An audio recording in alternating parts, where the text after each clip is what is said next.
참 어려운 질문입니다. 그죠? 농촌 소비를 막는 방법이 무엇일까? 소비를 결국 새로운 인구가 유입이 되도록 하는 정책밖에 더 있을까? 새로운 활력을 불어넣어야 농촌의 소멸이 되지 않는데 그냥 가만히 있어 그냥 소멸을 방지해달라. 이거는 제가 봤을 때 굉장히 어려운 질문이다. 그래서 이 문제를 풀어가는 방법은 농촌을 어떻게 볼 것인가? 농촌을 우리 그냥 옛날에 짓는 농촌을 볼 것인가? 안 그러면은 이 농촌을 산업화로 기지로 볼 것인가? 산업화 기지로 본다면은 젊은 사람들이 많이 들어올 수밖에 없지 않습니까? 그래서 우리가 그와 같은 농촌의 이미지를 산업화 쪽으로 바꾸는 것이 저는 필요하다고 생각을 하고요. 그래야만이 젊은 사람들이 들어와가지고 또 스마트 팜이라든지 다양한 형태의 농촌 산업을 우리가 만들어가고 또 정부가 지원을 하고 그랬을 때 젊은 사람들이 유입도 되고 지금 있는 소농에 있던 노인들이 지금 경쟁하는 그와 같은 구조를 좀 탈피해야 된다고 저는 보고 있습니다. 대농 형태로 바뀌어가거나 다양한 형태로서 우리가 정부가 어떤 농촌 지원 사업이라든지 농촌을 산업화하는 방식으로 이렇게 개선해 나갔을 때 저는 그와 같은 문제를 해결할 수 있다. 뭐 그렇게 하려고 그러면 또 농촌의 점주요건 개선이라든지 농촌의 그 활력을 불어넣어야 되는 사업들이 있는데 예를 들어 이번에 농촌 협약 사업이라는 게 있어요.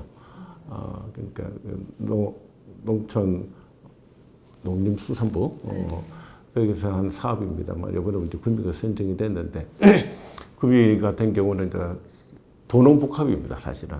그래서 이게 산업화 쪽으로 도시는 너무 많이 발전하다 보니까 농촌에서 굉장히 뭐라고 그러나 양극화 부분 때문에 불평불만이 많았습니다. 그래서 이번에 그 말씀 농촌에 계신 분들 말씀 들어보니 이거는 좀 너무 방치했는 게 아닌가 생각이 들어가지고 이번에 농촌 협약을 지문을 하게 되었었고요. 선정이 되었었는데 핵심 골자는 그렇습니다. 우리가 된 데가 보면은 무월이라는 도시가 있고 무월면이 있고요. 선산읍이 있고 산동읍이 있고 장천면이 있습니다. 내 지역마다 각각 무월에는 무월면이 있습니다만은 거기에 농민들이 좀 편하게 와가지고 심도 하고 공부도 하고 할 수 있는 그런 어떤 인프라를 좀 구축해 달라는 사업이 있었고요. 선산 같은 경우는 업인데도 불구하고 좀 많이 낙후가 되어 있습니다. 도심이. 도심이 낙후되어 있는 부분들을 조금 더 도시화 좀 시켜달라. 그런 부분 요청이 있었고. 산동 같은 경우는 그거는 또 산동도 급격하게 이게 도시화 되다 보니까 농촌이 상대적으로 굉장히 열악해요.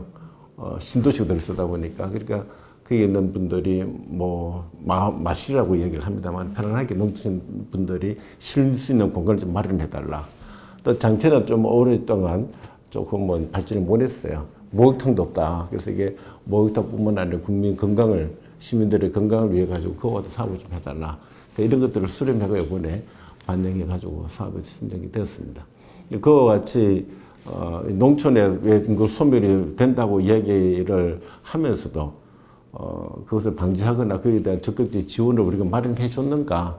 근데 그 부분을 봤을 때는 저는 그렇지 못했다고 생각이 들거든요. 그래서 이게 농민들이 갖고 있던 애환은 저도 충분히 알고요. 그것을 좀 더 현대화 시켜가지고 우리 젊은 층들이 또 농업에 농업 산업이라는 데 종사할 수 있는 환경을 만들어주는 것이 정치권이 해야 될 일이 아닌가 이렇게 생각이 듭니다. 그 적은 재정으로 우리 우수한 교육을 시키기 위해서는 근본적인 인프라가 굉장히 중요한데 그런 부분이 좀 부족하지 않았던가 하는 생각이 들고 그래서 지금 벚꽃 피는 순서로 대학들이 문을 닫을 것이다라는 말도 하고 있지 않습니까? 그래서 제가 봤을 때는 저는 이제 총장하다 이제 국회의원 됐을 때 참 좋았던 점은 그것도 총장했을 때 제가 할 수 없는 부분이 있었어요.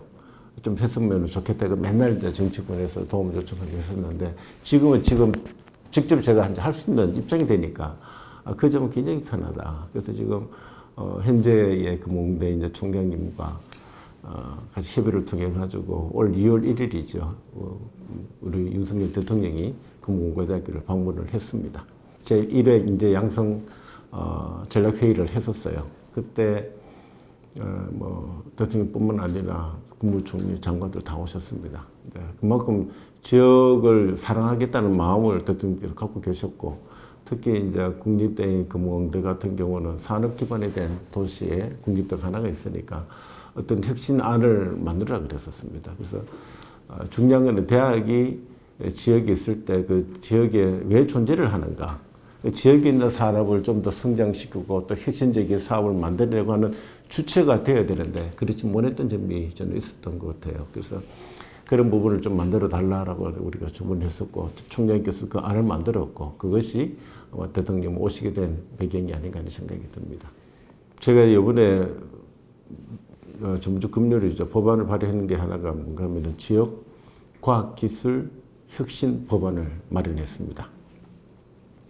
그게 혁신 주체가 지역이 이제 주체가 돼야 되는데 지역은 이때까지 중앙만 바라봤거든.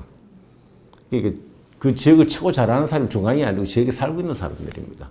이 지역에 살고 있는 것이 뭘 원하는지 자기들이 발굴을 하고 그것을 주도적으로 키우려고 하면은 과학기술이 굉장히 중요하니까 그 혁신안을 만들고 거기에 이제 조직도 구성을 하고 운영도 만들고 그 정부는 본인들이 원하는 것들을 정부 요청을 해가지고 했었을 때 그것이 뿌리를 내리고 그랬을 때 그게 배출되는 학생들이 그 지역의 산업에 우리가 정착할 수 있지 않겠나.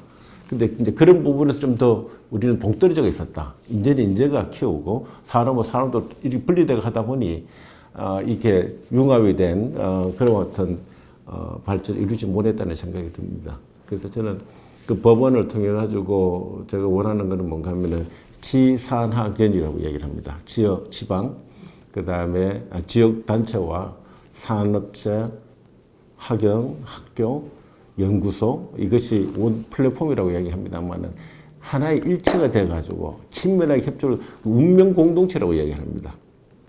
우리 지역을 살리기 운명 공동체잖아요. 그렇게 끈끈하게 우리가 소통을 하면서 지역을 발전시키겠다는 염원이 우리가 만들어진다면은 그것이 지역이 살릴 수 있는 기본이 아닌가. 저는 그래서 이제 지역 과학기술 혁신법을 마련했었고요. 그렇게 된다고 하면은 저는 자각론을 이야기를 합니다. 자각론. 내가 능력이 있어야 뭐 어떻게 살아갈 수 있는 방법을 하는데 늘 하늘만 찾아볼 수는 없잖아요. 그래서 지역도 스스로 살아갈 수 있는 능력이 기르지 않는 게 제 기본적인 생각이다. 이렇게 말씀드리고 싶습니다.